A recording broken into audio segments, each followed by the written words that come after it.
Welcome to another installment of the Romanucci Blandin Cases and Concepts Thought Leadership Series. I'm attorney Nicolette Ward, and I'd like to share some information with you about the devastating practices of solitary confinement for inmates in the Illinois Department of Corrections.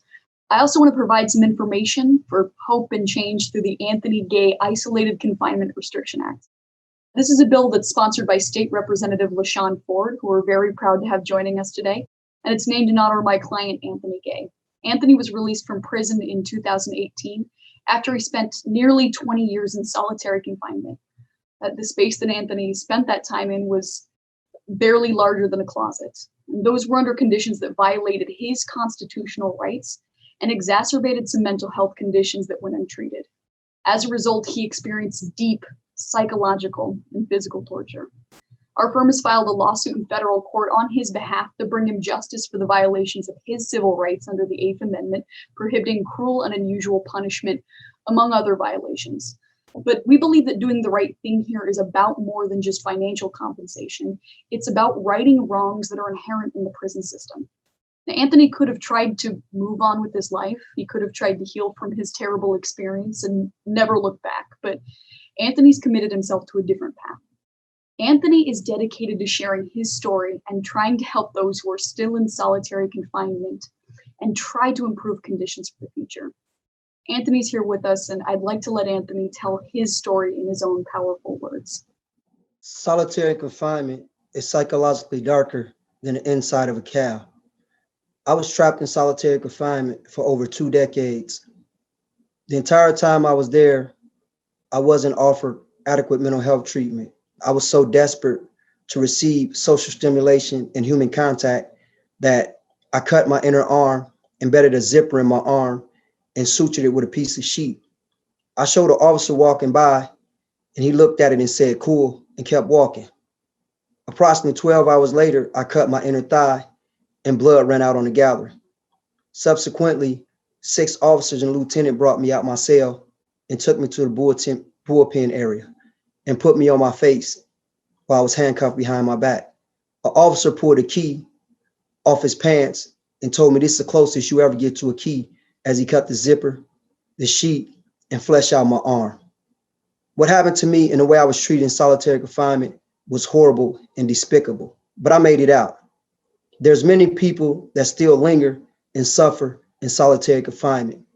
And unless we throw them a rope of hope, they'll sit in there and deteriorate and be punished for symptoms of their mental illness like I was.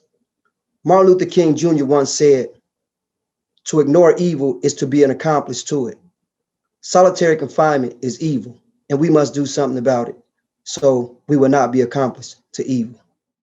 The Anthony Gay Solitary Reform Bill is desperately needed to bring humane and civilized standards to the practice of isolating people in Illinois' prisons, and to bring about much needed transparency to the system so that the correctional officers are accountable for the conditions, and public officials and citizens can understand what transpires behind prison walls.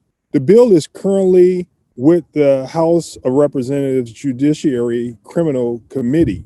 The Anthony Gay Isolated Confinement Restriction Act would limit a committed person to no more than 10 consecutive days in isolated confinement in a 180-day period.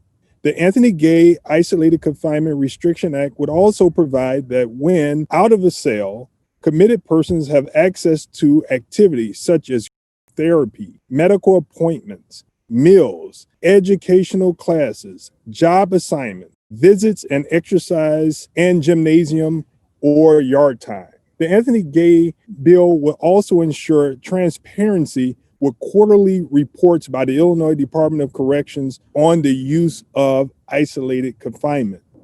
I am dedicated to working tirelessly to gain the needed support for this bill in Illinois to move it forward into law in 2021.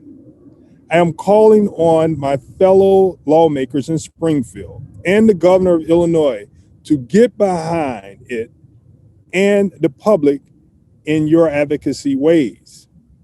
I also ask that the citizens of Illinois reach out to their representatives and urge them to support the Anthony Gay bill, House Bill 182. You can do this by calling or emailing your representative's office, www.ilga.gov/house. I'd like to thank very much Mr. Gay and Representative Ford for speaking on these issues. To learn more about your legal options regarding to incarceration or your conditions of confinement, please visit www.rblaw.net. Thank you very much.